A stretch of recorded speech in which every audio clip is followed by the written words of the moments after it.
Welcome back, everyone, to Red Spotlight Entertainment, or another Agents of S.H.I.E.L.D. reaction commentary series. I'm Alexis, joined by David Francisco, of course. The show that brings you everything as far as Agents of S.H.I.E.L.D. and cater to the longtime S.H.I.E.L.D. fan that wants to come back on here and talk endlessly about one of our favorite shows of all time. Last week, we delved into one of the more notable episodes of the entire show's run, 4,722 hours, and we had a blast doing it, as well as reacting some of the surrounding things with that episode. And it's funny how we're going from one notable episode to another, because today's episode is actually called Among Us They Hide. Among Us Hide, not Among Us They Hide. Among Us Hide, which was written by Drew Z. Greenberg. Drew, who I think is most notable for having written As I Have Always Been, the time loop episode in season 7 that was directed by Elizabeth Henstridge. And I believe he has written an episode or two before this. So this is Drew Z. Greenberg, and it is directed by Dwight Little. This was originally aired on ABC on November 3rd, 2015 to 3.84 million viewers, featuring our returning cast of characters: Clark Gregg, Ming-Na Wen, Brad Dalton, Chloe Bennett, Ian DeCastricker, Elizabeth Henstridge, Nick Blood, Adrian Palicki, Henry Simmons, and Luke Mitchell, as well as guest appearances by Powers Booth as Gideon Malik, Constance Zimmer as Rosalind Price, Andrew Howard as Luther Banks, Matthew Willig as Elash, Spencer Tree Clark as Werner von Strucker, Daz Crawford as Kibo, Hector Hugo as Jerome Deschamps, and Blair Underwood as Andrew Garner.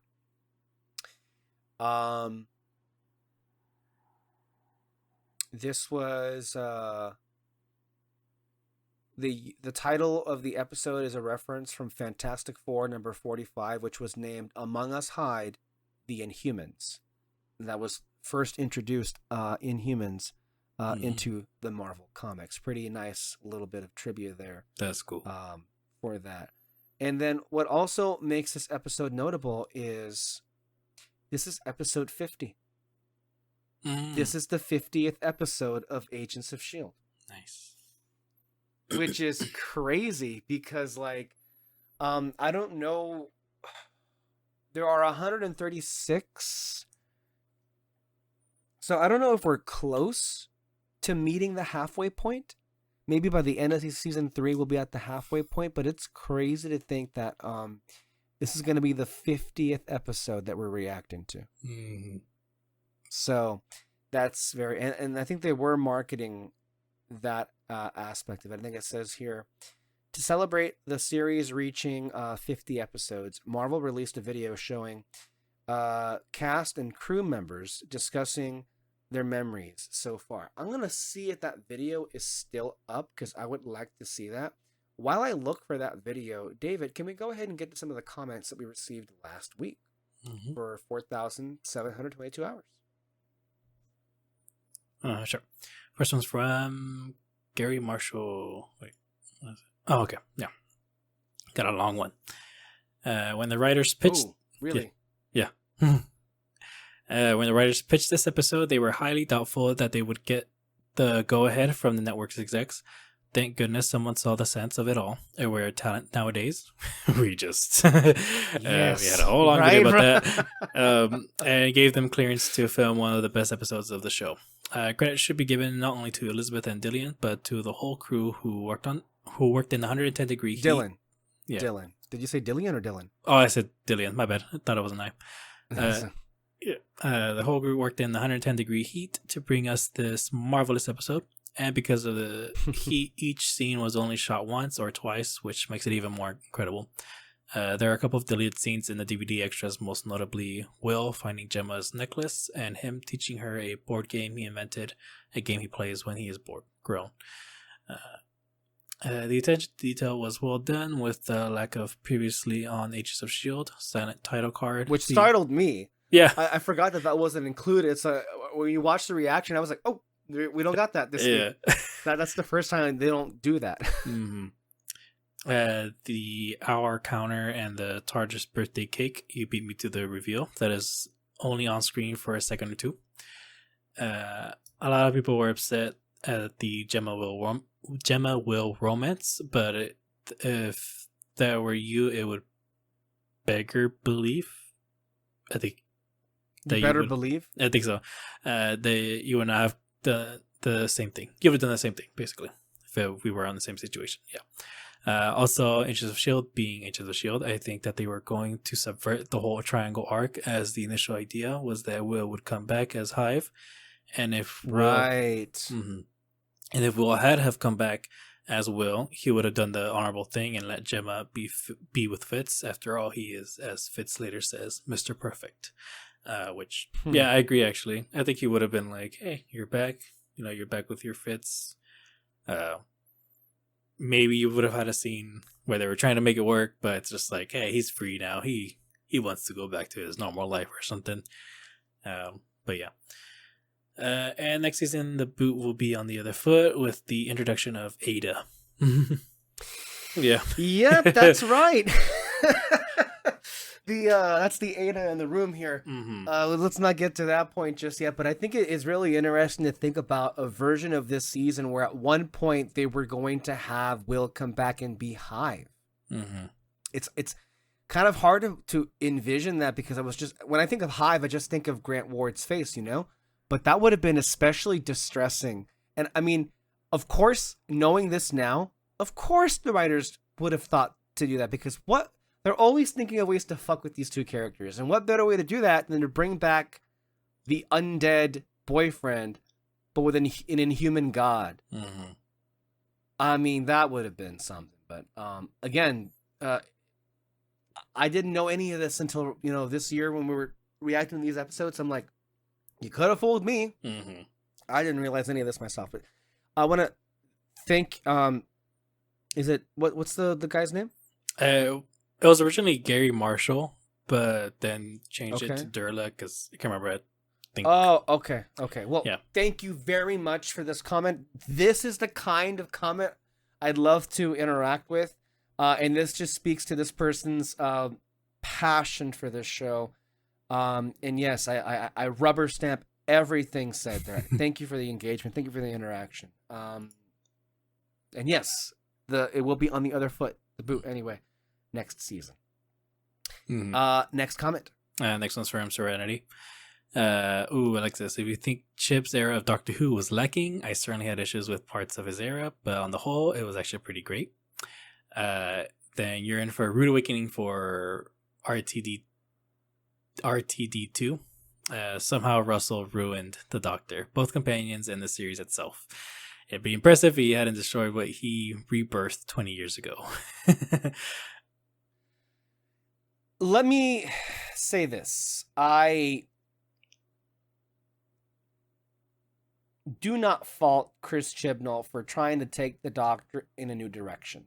I have seen a lot of Chibnall fans and Chibnall era fans say that they are bothered at the fact that Jodie Whittaker's era is kind of being wiped away and they're using Peter Capaldi's era.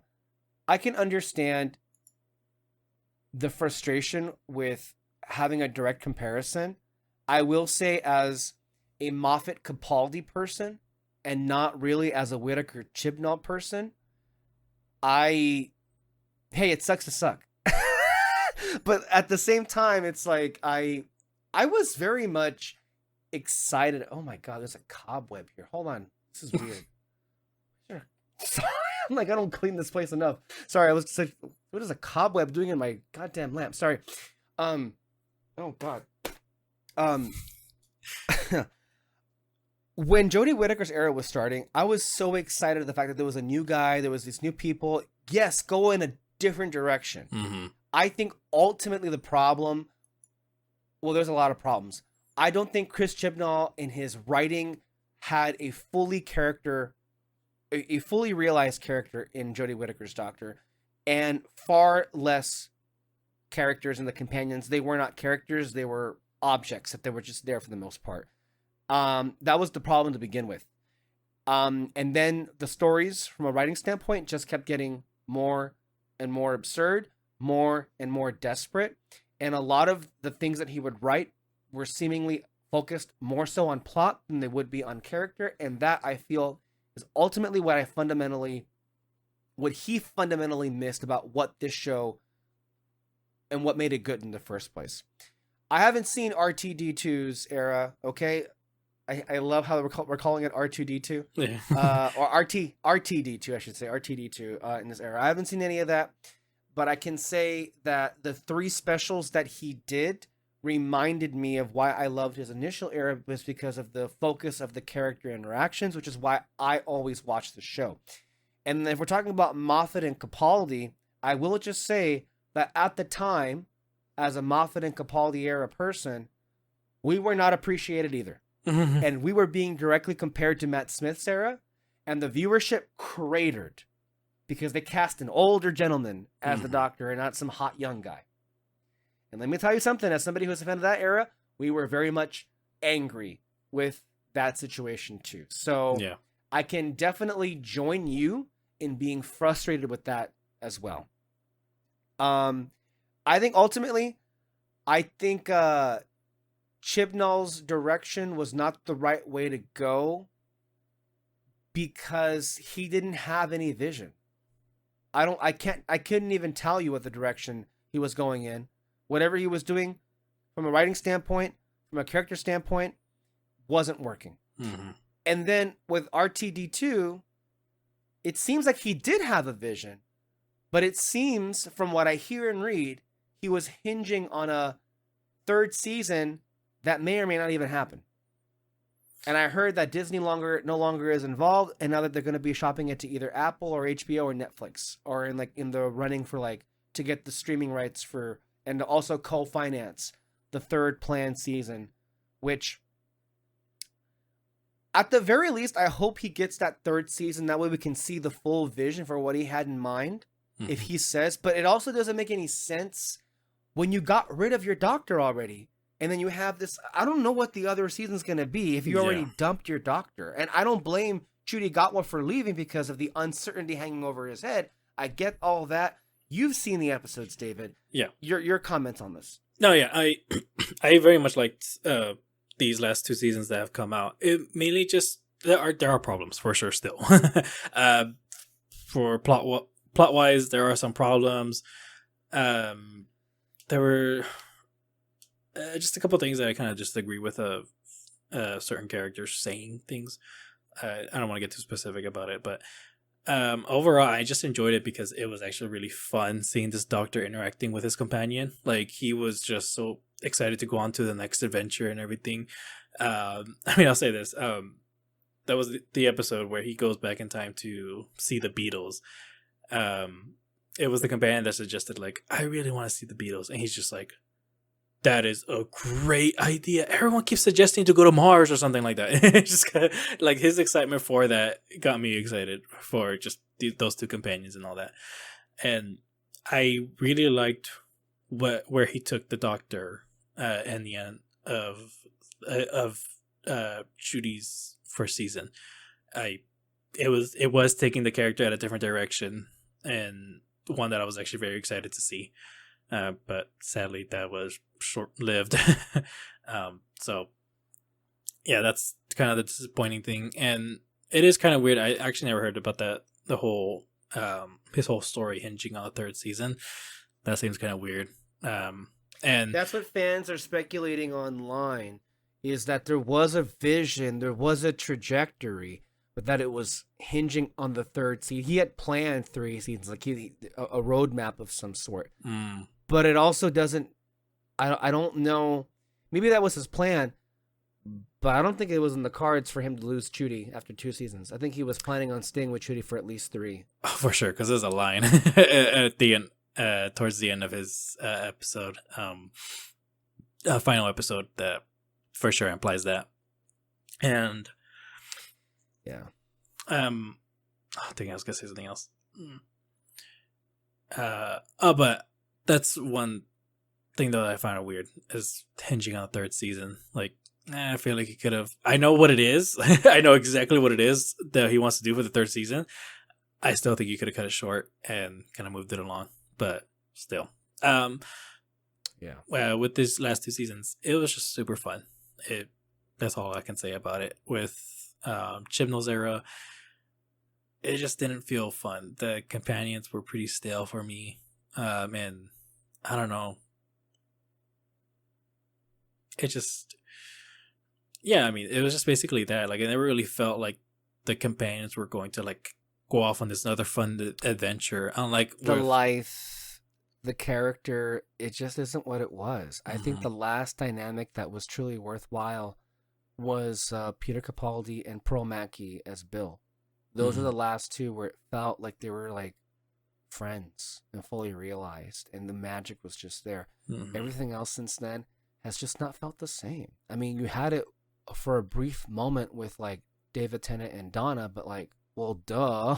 Yeah. Of course, bringing those two back would work for a minute, but I also will say like, hey, I understand the Whittaker fans, but at the same time, it's like, I'm told that BBC did a documentary in the last couple of weeks, and Capaldi's era got like maybe 2 or 3 minutes of acknowledgement. And Jenna Coleman, who played Clara Oswald for 3 seasons, wasn't even mentioned.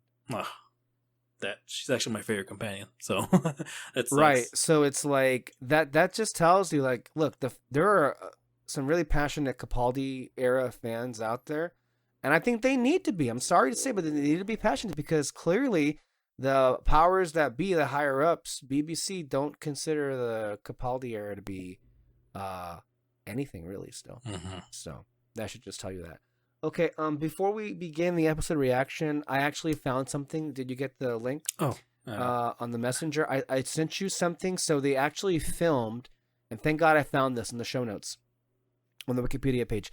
They actually filmed the behind the scenes like thing of like, hey, we reached 50 episodes, which we should say is a big milestone for any show. But even this, look at it in comparison to like today's standards. What TV show being made today, realistically, is going to reach 50 episodes?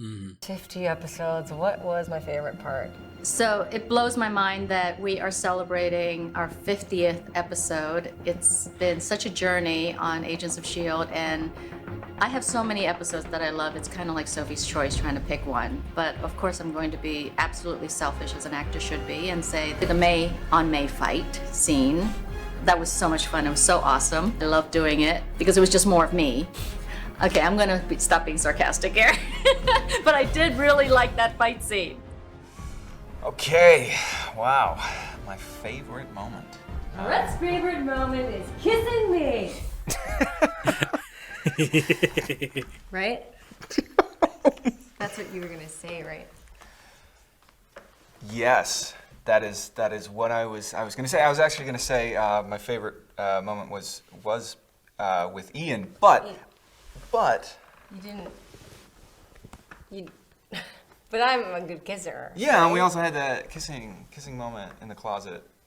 There was a moment. When was the last time you saw those two faces hug each other? This is a kind of taking me on a ride here, right? Yeah. It was a favorite moment. It was a favorite moment. Thanks, Chloe.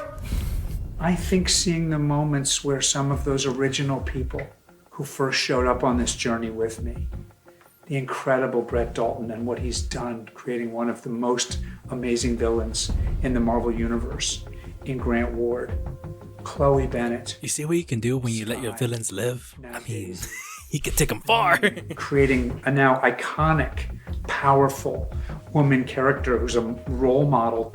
Ian DeCastacker show up and deliver this character that moves me every time I see him. And the same with Elizabeth Henstridge, taking these two science nerds that we could barely understand and create these incredible dimensional characters. That's the thing I'm most moved by and proud of and honored to be part of in our 50 episodes so far.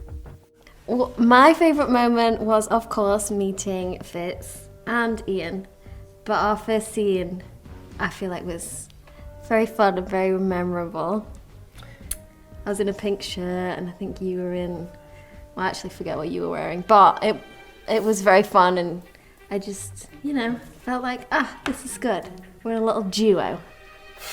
What was your first moment, Ian?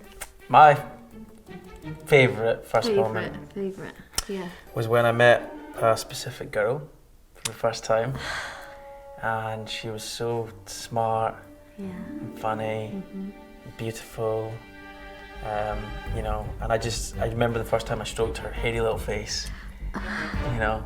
And that's why Maggie is just meeting you has been the greatest thing about Shield. I had just started working on Shield, and it was my first time working with this guy named Ian.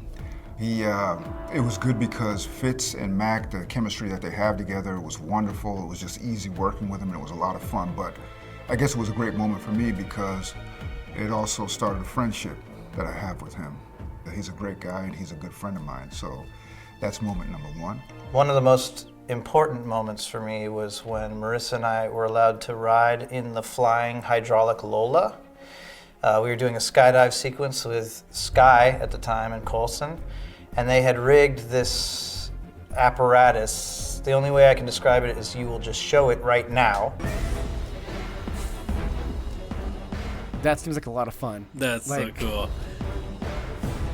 Cool. And then, so we got to get into that vehicle, and basically we flew around on the green screen, and you know, it was one of the perks of being in charge. I have two favorite parts. Am I allowed to have two favorite Hey, parts? remember that time I built a sandwich, and you were asking about May and the cavalry? Yeah, I do. That was awesome. It was awesome. Hey, remember that time? But all my favorite parts don't have to, they're not all about you. Okay. That's not true, they are, Okay. they're all you. Okay, all right. Until great. you went all Hydra on us. Channeling Chris Farley. Okay. I'm gonna finish this. Oh, okay. All right. I'll see you on set. Okay. Love you. Okay, bye, love you. Bye. Blowing So- your kiss. The Hydra kiss. Sorry. Ever since you went all Hydra, it's been so weird. It was very fun shooting Ward's turn to evil. It was a scene that we eagerly anticipated for a long time, and it was very gratifying on the day to see Brett sort of step into that role and mercilessly murder a few people. Anything else, babe? You stole the one that I was gonna do. Which one was that? Ward's turn. So you stole my moment. As I am stealing yours right now. Kind of when I turned into Daisy Johnson probably was one of my favorite moments, because that's crazy. Because when I got cast in this show, it was for like a degenerate computer hacker who lived in her van. So the fact that now I was technically the first female superhero with powers who happens to be also Asian, that's kind of awesome and crazy to be able to kind of pave the way for female superheroes like that, so that's pretty cool. Also, every moment with Ian DeCasticker. And Brett Dalton. Ian and Chloe started playing pranks on each other, and we were shooting a snowy scene. And so we had a bunch of, just snow lying around the studio. Ian decided to take a heap full of snow and just dump it in Chloe's toilet in her trailer. And so I think in retaliation, Chloe covered his car in snow, and also maybe the inside. Thankfully, it was a rental. Don't tell the rental company that, though. And then she murdered his dog, which was it took a dark turn, but I mean, a great prank. I mean, she got him. I would say that's our favorite moment of the entire that was Ian's history dead dog of our just sitting show. there. I remember the first morning. It's about 6:15. Everyone gets to set. It's the first shot. It's Ward walking up to the bus, the big giant airplane. Of course, there is no big giant airplane. It's just a big empty hangar. And Brett comes walking across as Ward and looks up at it and has this look of amazement on his face that he's going to join S.H.I.E.L.D. And I think we all had the same look of amazement, largely because we were looking at a big empty hangar, and that somehow in the middle of big emptiness there was going to be magic. And when it was all put together and you go back and look at the pilot and you see this beautiful, gigantic airplane, it speaks to the magic of the show. It speaks to how we all have, for 50 episodes, had an opportunity to learn about S.H.I.E.L.D. and to learn about these characters through unbelievably great writing, a terrific cast, and the best crew that anyone could ever possibly hope for. Daisy's theme playing while he was talking that was good. I didn't want to interrupt him. It was a good touch for I bet sure. she kisses you if I did it. No, it's just again, this used to be a common thing in TV, but like when you've reached 50 episodes, that's an accomplishment. Even more so when you reach 100, which the show did. And there was a whole bunch of video stuff and promotion being done for that, which we can get into 50 episodes from now, which I don't know when that's going to be. I don't think it'll be this year, probably. I don't think. 50 episodes? We'll no. see. Maybe. I mean, it took us how long? It took us how many? From April 2024 to June 2025. Over a year to do 50. Yeah. So Can we get done? yeah. And that's with breaks. Yes. Yes. Breaks. Which we definitely do need those. Okay. Well. Any thoughts on this? It was pretty standard. No, yeah, it was great. I've never seen it before. Seeing so. It's nice to see the cast interact, and you can just see how much they joke around with each other for sure. Previously on Marvel's Agents of S.H.I.E.L.D. Now it's here. I saw something. Flash can turn into a person. I mean, think about it. He could be anybody. So this is the episode that's going to reveal. Yeah, we needed to pick up on this because one of the cruel things that they did with episode 4 is they left this completely unresolved, and now we're going to begin this week. But like, I wanted to ask you, David, at what point did you realize that Lash was Andrew Garner, or did you just not realize until like the very last minute? Oh yeah, I didn't realize it. I didn't realize it until the very last minute. Yeah, like I said, some of these kind of things, I don't try to think about it. I'm just gonna wait till they reveal it. So.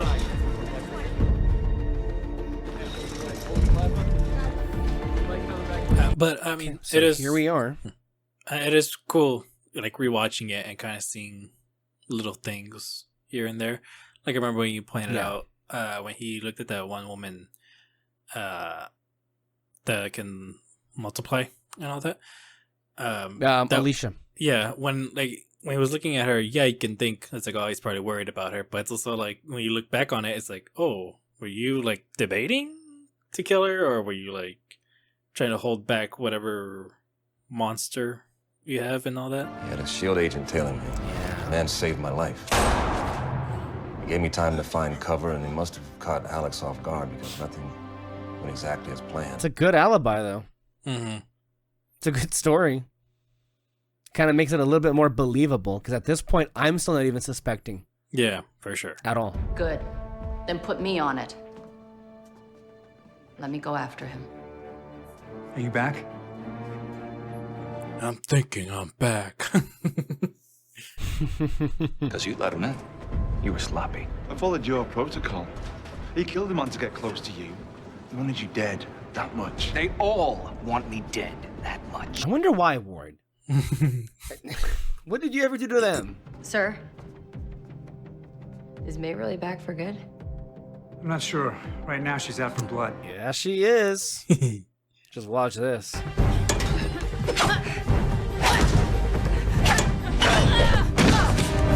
My God, those things are heavy. Right? So you can fight your own battles. What? You were testing me? Very, very smart. Because I bought it. Initially, I was like, oh, shit. Yeah. Go ahead. My test says otherwise. Wheels up in 20. Welcome back, Agent Morse. May's back, she's back, everyone's coming back. Cool. Yep. You're really going back in the field? After him? I'm ready. You lying? Do better than I did, yeah? You're not gonna say the thing? You already know. You can tell she's worried. Oh yeah, for sure. And like the shit that Ward put her through. By the way, this is the first episode. It's the 50th episode, but this is the first episode we're seeing this set. This is all brand new. We have not seen the bridge of the Zephyr up until just this point.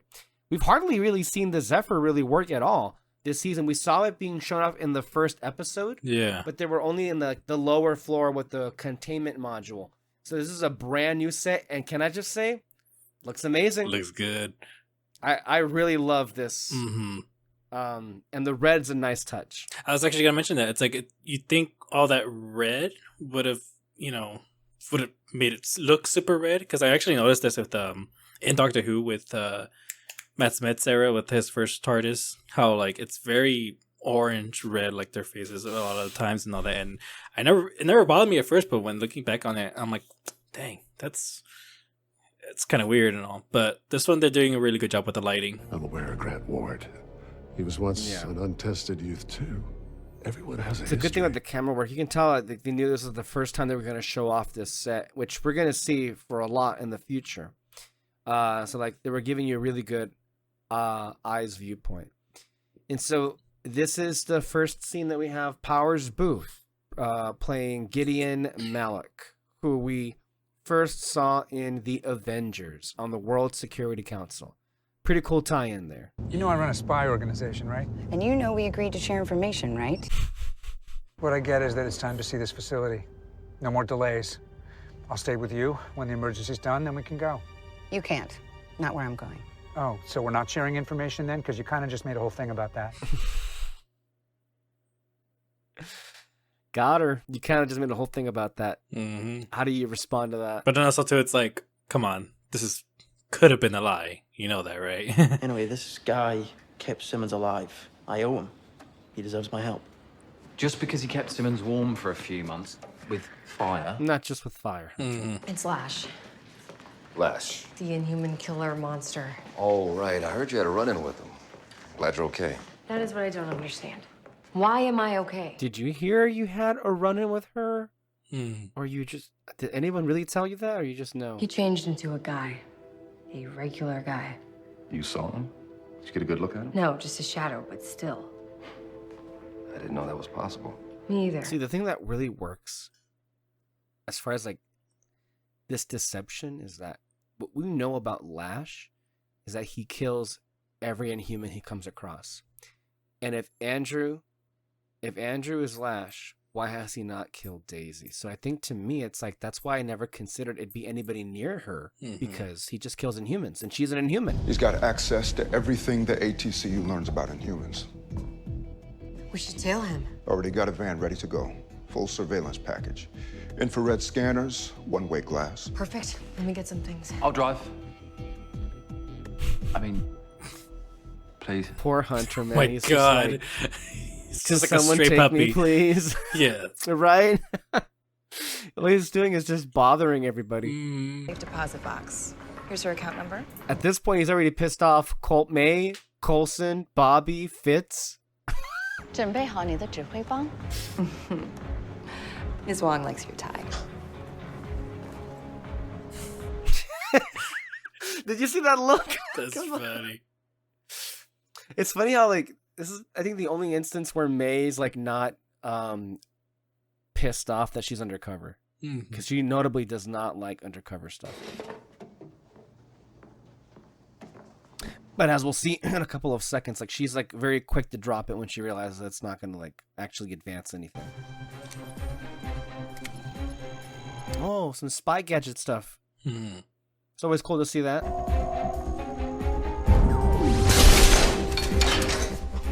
You could really use a lot of this shield tech to get rich. 他不觉得。现在用我的办法。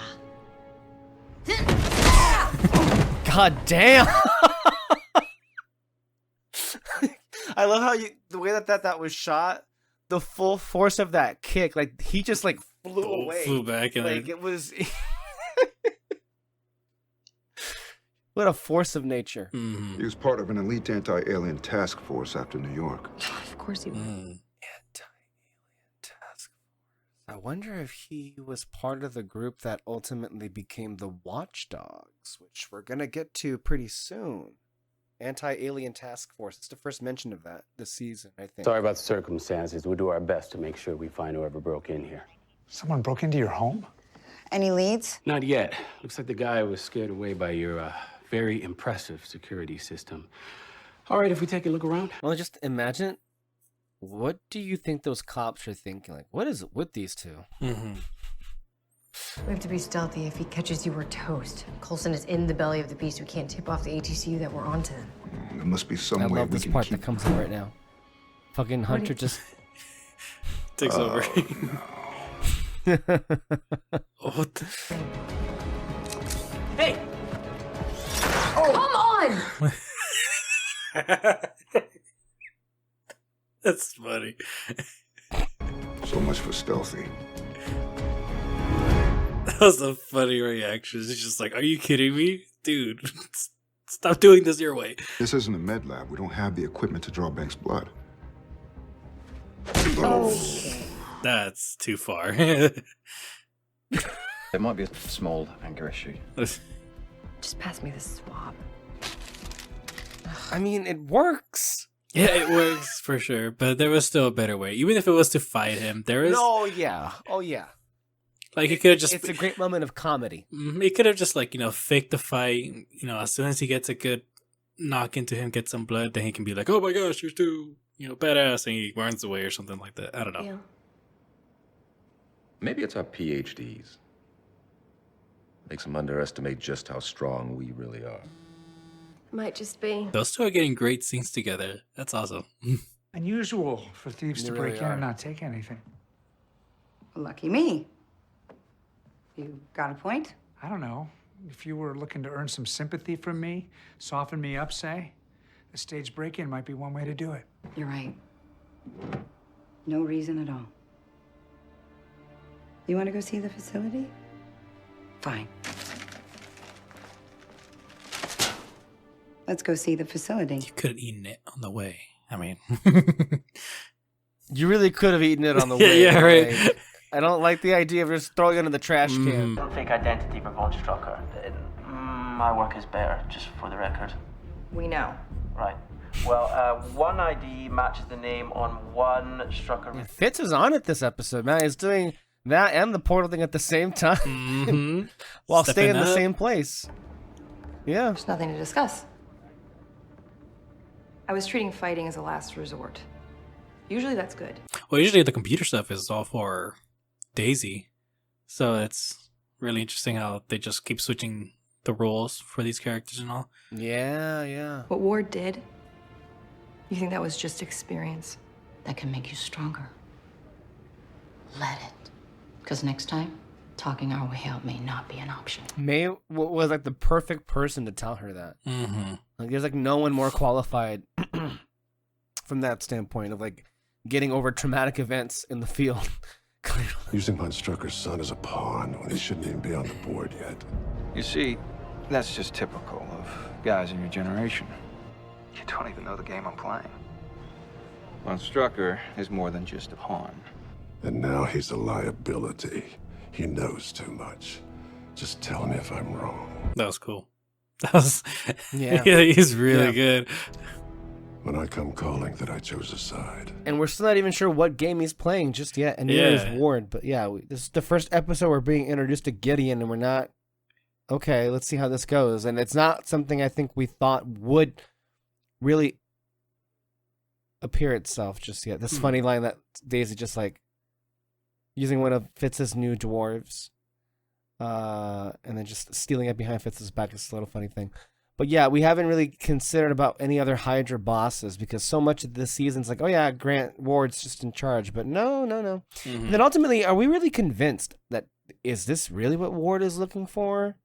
So that's also been out there on the field. It's not really out in play just yet. So No, but it was also really It's cool just that like actor another- because Yes. he was always intimidating in the scenes. Like that's what I remember him for and all that. But yeah, this that moment though, it's just like, holy shit, you already know he's like 10 steps ahead of Ward. He's intimidating. Yep. I know this isn't He's easy for awesome. you. It's an odd Yeah, situation. yeah. Yeah, it's one of the oddest, even for us.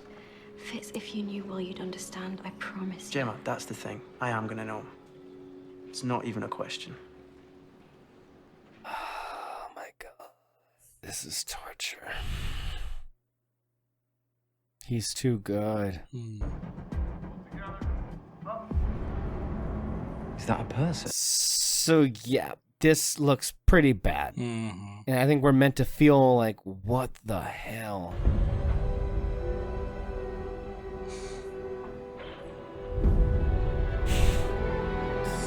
It's just the fact that he looks so casual about it too. It's just like, dude, are you not seeing what we're seeing here? Yeah. Come on. Yeah. He should be freaking out. This is the sort of thing that should freak a person out. Why is he not burning this place to the ground? He's telling her what he thinks. He's horrified like we are. It doesn't look like it. It looks terrible, but there's actually a really good reason for it. At least the reasoning that Rosalind has. Although we should note that they are a puppet of Hydra without them even realizing it. So Yes, they can be dangerous. I've seen that, but it doesn't begin to This just... thing is like an illness, but we're working on a cure. And we're close. So close to telling those people you're safe. Your loved ones are safe. You can go home. It's like putting someone in a medically induced coma to make them better. Imagine doing that for someone who has no other shot. Before, you said that you thought I wanted you to like me. Yeah, sorry, that was... But that part might be a little... true. Maybe. Good. It works so well. They built this up so well.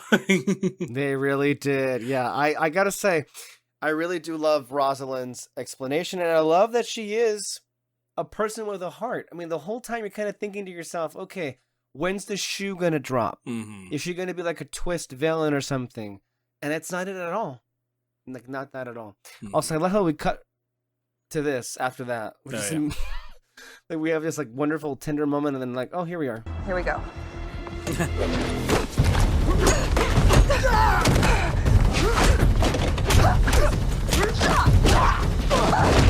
Jeez. Where do I find Ward? Ward. No. Please. Oh, and here comes the other shoe. I forgot about that completely. And okay, here we go.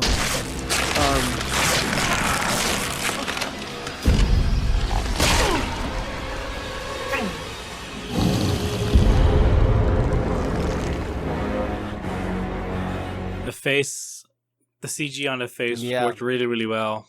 Some parts of the rest of the It body really did. Were not as well. Not as well, much, but you know, hey, again, cable television. It gets the job done. Yeah. That's not true. What is he? How much of this can May take? Like, come on. Like, it was bad enough, like, being left by him, but then this coming out of nowhere for her, she's like, and this is the character who has the least idea about what Lash is going on. Like, Safe as houses. she's been gone. What? It's an expression. People say that. Sure, and someday you can tell me how you survived the Dust Bowl and the Hoover administration, Grandpa. So this just shows that they've been talking secretly in the background. We haven't checked in with Lincoln in a while. No, yeah. Hey, did Lincoln tell you where he is? I mean, he'd be safer here, under our protection. I know, but he doesn't believe me. He won't tell me. But I'll let you know when he does. Great.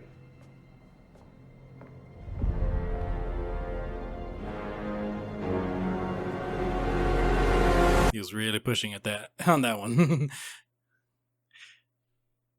I mean, him just standing there. Like, that was... Yeah. All right, let's go ahead and go over... We'll start off with Ami.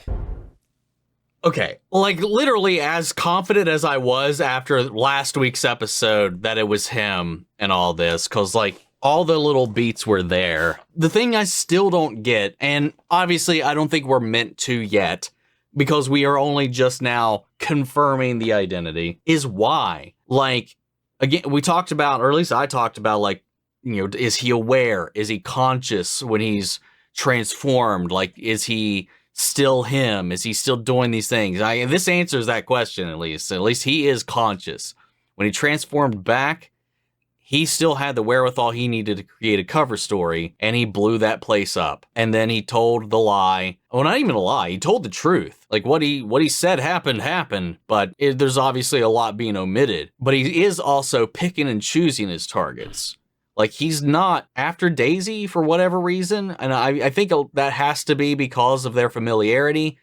You know, I don't think he intends to go after her, maybe because of their connections, their history, and all this kind of stuff, but everybody else is fair game. But it just raises the question why he hasn't done anything with Joey.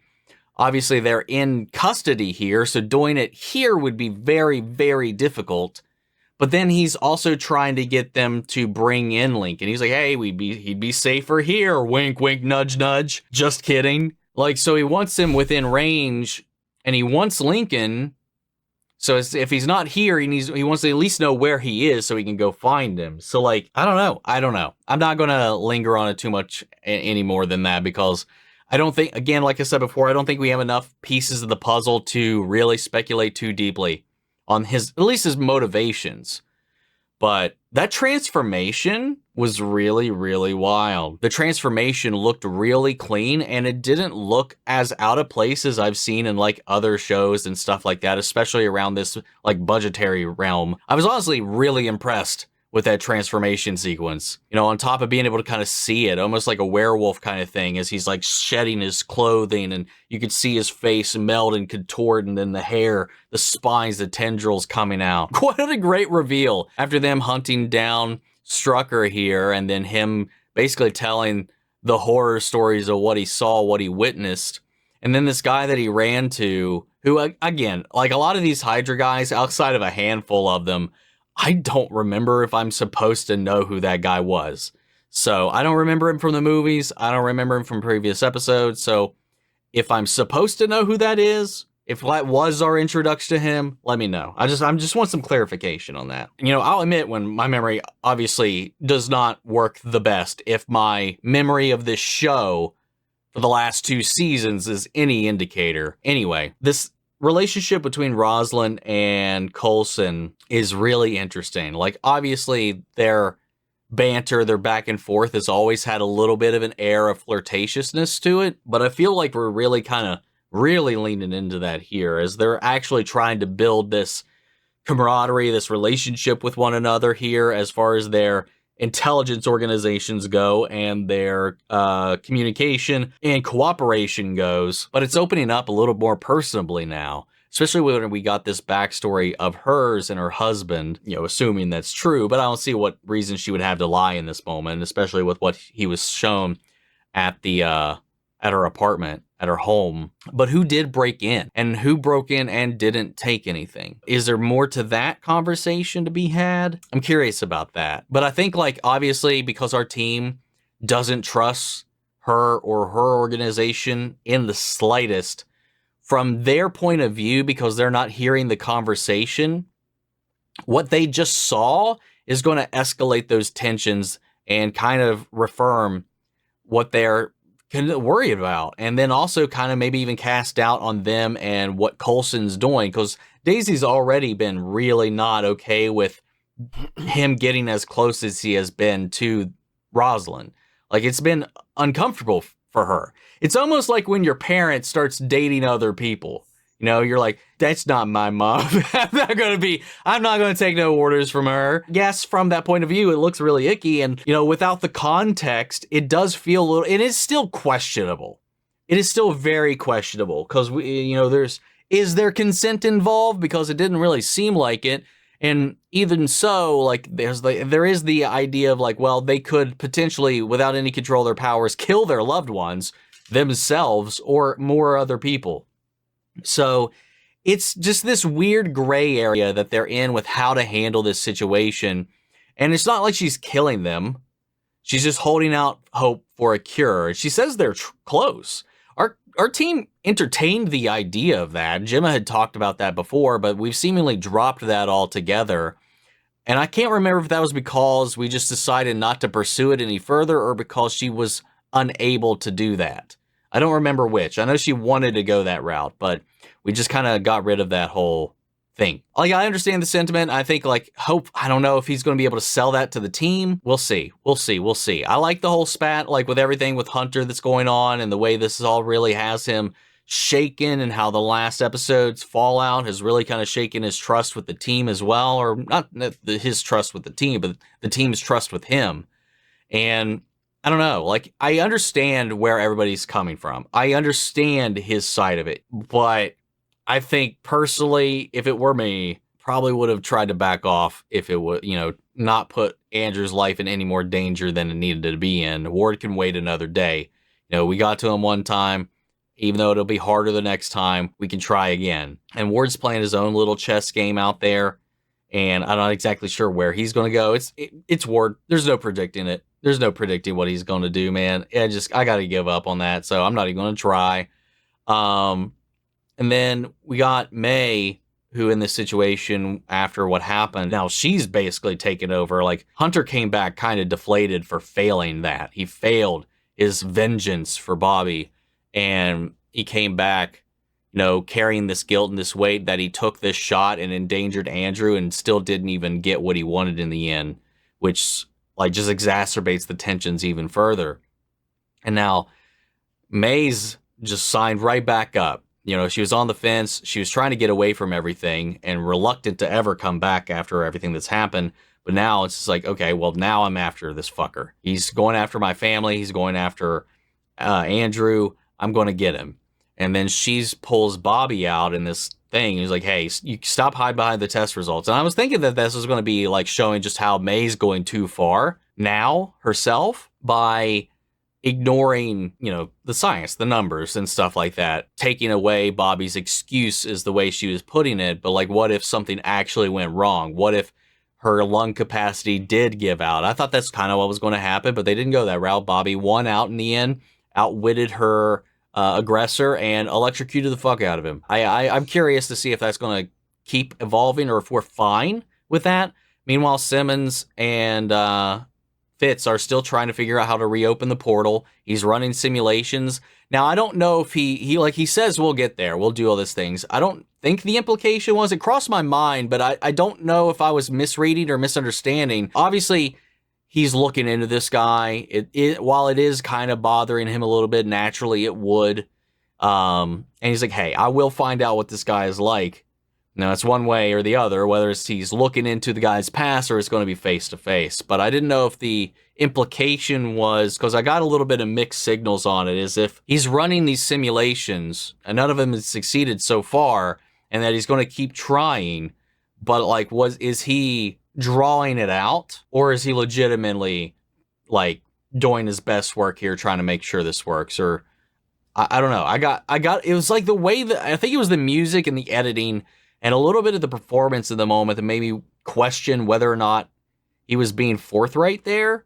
And I'm wondering if you guys felt the same way. Like, and obviously you guys watching are probably going to know the truth. It's understandable why anyone would think that. Like, it's a common trope that would happen. But I'm just kind of curious because I don't know. I don't believe it's the case, but I felt like the scene was trying to tell me that was the case, if that makes sense. I think that's kind of everything in this episode I wanted to touch upon. I think just on that last note, it's just the fact that, Fitz is conflicted, as he would be. A lot going on there. No, like I said, that's a pretty common, story beat that you would see in television shows. It's like, oh, you were lying to me this whole time. I thought you wanted it back. And it's kind of like, it's been awkward or something like that. I don't know about how the scene itself was shot, why he would think that. I can't really think of anything. I mean, it could have just been like, yeah, I know they find him, and so I'm not really looking that much into it. But I think it's understandable for his viewing that anyone would think that. Okay, just real quick, Drew Z. Greenberg, who wrote this episode, also previously wrote. He also, by the way, was a writer and producer for other shows like Buffy the Vampire Slayer, Smallville, The OC, Dexter, Warehouse 13, and Arrow, and Firefly.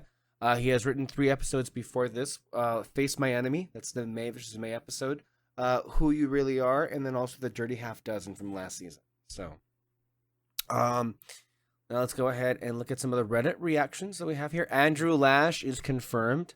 Hunter, just no. Hunter, yes. Literally half of the episode. Fitz is all up in Will's Friendster page from 2002. The Lash reveal would normally be one of those arcs that would take a ridiculous number of episodes. Bravo to the writers for getting it out of the way quickly. Andrew Lash is confirmed. May looked completely heartbroken after she realized it. Like, oh my god. Turning from Lash back to human, Forum just confirms Andrew is a great shrink. I wonder what Andrew's motivation. Stupid. Did you get the joke? No, Andrew's a great shrink. Therapist, it means shrink and how he shrinks from Lash into into his old self. Can we take a moment to talk about how Rosalind was totally honeypotting Coulson? Cancer sob story. Come on, Coulson. That was her play all along, to tug at your heart. I don't think it was a play. It wasn't a play, obviously. Nah. Just because he was someone who kept Simmons warm for a few months with fire. That's just mean, Hunter. Mean. Yeah.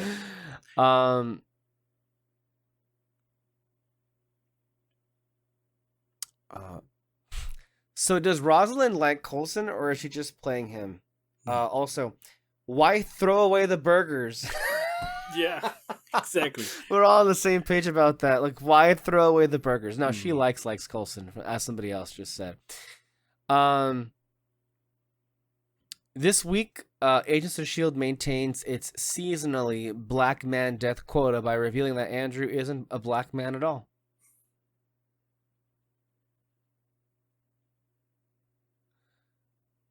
Okay. I don't know what that means.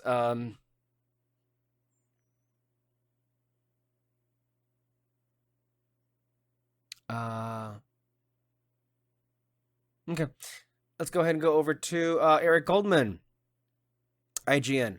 The 50th episode of Agents of S.H.I.E.L.D. was a bit messy, trying to juggle a lot of storylines at once, but among other highlights, it ended with a notably well-done reveal. I again have to commend the S.H.I.E.L.D. writers on moving quickly with the storyline. It was only 2 episodes ago, the last regular episode given how uncharacteristic last week's was, that we learned Lash even had a human alter ego. They could have let this mystery play out for a few more episodes, and I completely expected that would be the case. But nope, by the end of the hour, we learned Lash was actually Andrew. It was a strong, hey moment and a smart one, suddenly putting Andrew's presence. And having Blair Underwood on the show is in a much different light. Plus, let's face it was smart to not wait, because more of us would have begun to guess it was Andrew as other suspects were eliminated. Once they said Lash even had another identity, there was now the pressure to make it someone of significance. The Lash reveal made by Werner von Strucker, and I have to say, it was a bit of a letdown to have that character be a complete non-starter. I thought maybe they would use him in a big way to almost make up for how his dad was killed off camera in Age of Ultron. But I guess the MCU was just determined to take out all the Von Struckers like chumps. Eric, I've seen the future. You have no idea where they're taking this character, but can we just say this? When Werner actually does die, it will be in a memorable way. Mm-hmm. I don't think anybody really was prepared in the way that character gets killed off. And I'll tell you this, he dies off in such a violent and horrific way, it elicits laughter every time I watch it. And we're not even anywhere close to that. To be fair, it does look like he was killed in this episode. Mm-hmm. But no, they do bring him back a couple of times. But nope, not yet. He's not dying yet. More promising, though, is the person who set him up to die, Gideon Malik, played by the ever-menacing Powers Booth. While the press release announcing Booth's role on S.H.I.E.L.D. didn't make it explicit he was playing the same character he did in the first Avengers movie, I think it's safe to say he is. It obviously tracks with what we know now to think one of the World Security Council members ordering Fury around was actually Hydra. And Booth quickly made an impression, giving Ward info on where to find Von Strucker, while making it clear Ward would owe him one. Meanwhile, it was great to see Bobby back in the field, even as her wariness to initially engage in combat seemed out of the blue. Did it seem out of the blue, though? Anyway, we'd seen her be told over and over again she wasn't cleared, and May's "you should have just disobeyed" approach was a bit odd as far as advice goes. Still, I'm glad she got her groove back by the end of the hour and put those batons to good use, frying that one bad guy in a very satisfying manner. Plus, even if it was just a test, getting brief Bobby in a May fight was pretty damn fun. Oh, and a nice little homage with this week's episode title, which was a reference to Fantastic Four number 45, Among Us Hide the Inhumans. Overall, Eric rated this episode an 8 out of 10, calling it great. Let's go over to Oliver Sava at the AV Club, giving it a B+. He says, after last week's riveting shift away from this season's major Hydra and Inhuman plot lines, it was inevitable that S.H.I.E.L.D.'s return to norm would be a come down. Thankfully, Among Us Hide doesn't take much of a dip in quality, getting back to Coulson and the gang with a story that highlights the show's strongest assets. It puts Bobby Morse back in the field after an extended absence, creates tension between Daisy and Coulson, continues the humanization of Rosalind Price, and ends with a revelation about Lash that significantly complicates a lot of character dynamics moving forward. The episode isn't as atmospheric or emotional as last week's Alien Adventure, but it's a step in the right direction for the season's overarching narratives. Just to take a break from the episode review from Oliver Salva, I think overall, I thought it was a very good episode.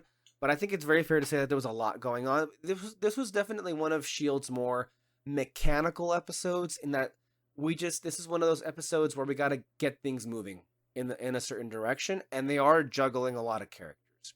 But I will say, unlike a lot of other shows, every time they do one of these episodes, they're still filled with such rich character moments that you don't care. Mm-hmm. And we do in a show like this need episodes that just gets things going. And as this paragraph by Oliver just perfectly points it out, there was a lot of significance to it. Nothing that S.H.I.E.L.D. does, I think, is ever really wasted. And I don't ever feel like they're stringing us along. Mm-hmm. And if we get one of those episodes that just happens to move the plot forward, well, they're always good anyway, as this one was. As many predicted, Andrew Garner survived his attack at the end of the last few episodes, but that doesn't diminish May's thirst for vengeance in the slightest. She throws herself fully back in the fight against Hydra, and she pulls Bobby along with her, reuniting the kick-ass female super spy team that tends to deliver this show's best action sequences. They disguise themselves to infiltrate a bank in the Grand Cayman Islands, where they show off their skill for deception before beating people up, and they go after Strucker in Lisbon, where they just beat a bunch of people up. It's totally standard spy stuff, but things like sexy disguises and thrilling fights are standards of the genre because they have proven entertainment value. Ming-Na Wen and Adrian Palicki are charismatic actors that keep Drew Z. Greenberg's script engaging even as it hits traditional story beats. And while the stakes are high, they still bring a sense of fun to the table, particularly during the bank scenes. This episode strengthens Bobby and May's relationship by making May, a PTSD survivor, the support system for Bobby, who is still unsure of her aptitude in the field. Bobby has reason for concern. Tests show that her lungs haven't fully healed yet, but May thinks Bobby is hiding behind these tests when she's ready to be back in the action. May has admired Bobby since her recruit days and doesn't want to see her waste her talent potential like May wasted her years sitting inside a cubicle after Bahrain. She realizes that getting back to what you do best can be beneficial, and what these two women do best is pummel bad guys. I've mentioned before how S.H.I.E.L.D. has the strongest female presence of any MCU property, and Season 3 continues that trend. After devoting an entire episode to Simmons, the show keeps the focus on the women by reinforcing Bobby and May's friendship and delving deeper into the character of Rosalind Price, who is quickly becoming one of the show's most complex antagonists. This week we learn that Rosalind is a widow who lost her husband to cancer, and she's been gathering up Inhumans and putting them in stasis because she wants to keep them safe until a cure for Terrigenesis can be found. Inhumans are dangerous to themselves and others when they emerge from their cocoons, so the government is putting them So the government is putting them in medically induced comas and storing them away so no one can get hurt. It's a huge violation of civil rights, but Rosalind really believes that what she is doing is right, and Constance Zimmer's performance convincingly sells the character's noble intentions. Rosalind's not completely happy with her actions, though, and when she tells Coulson that she finds it hard to keep her humanity in all this, it's a telling confession that suggests this season may delve further into the ethical compromises these characters and the organizations make. Oh, you have no idea. Speaking of ethics, something's going to happen. Oh, in just a couple of episodes. I'm not ready for that. Daisy doesn't hear this explanation when she eavesdrops on Rosalind and Coulson's conversation with one of Fitz's fancy new dwarves, with dwarf drones. And she's rightfully terrified when she finds out that the ATCU and what they're doing to her people. When Daisy sees an Inhuman in one of those stasis containers, she sees herself in it and her ex-boyfriend Lincoln. I'm sorry, or her kind of boyfriend Lincoln, not ex. Daisy knows that it's possible to control Inhuman abilities and reintegrate into society. But the ATCU isn't giving these people the option. Rosalind Price and her organization are stripping new Inhumans of their agency and imprisoning them, which sounds more like fear than compassion. Having fully functioning Inhumans out in the general population is a dangerous thing, and the ATCU assumes that the best option for Homeland Security is caging these superpowered individuals before they can ever reach a point where they're a viable threat. Daisy vows to never work with the ATCU after what she sees, what is going to introduce considerable tension to her relation, which is going to introduce several, I'm sorry, I can't speak anymore. I'm just like, oh God. It's going to introduce tension between her and Coulson going forward. It's great to see the show take advantage of the chemistry between Zimmer and Clark Gregg, and the romantic aspect of Coulson and Rosalind's relationship is a big reason why their character dynamic is so intriguing. They're both manipulating each other, but they're also genuinely attracted to each other, making the manipulation a sort of spy foreplay.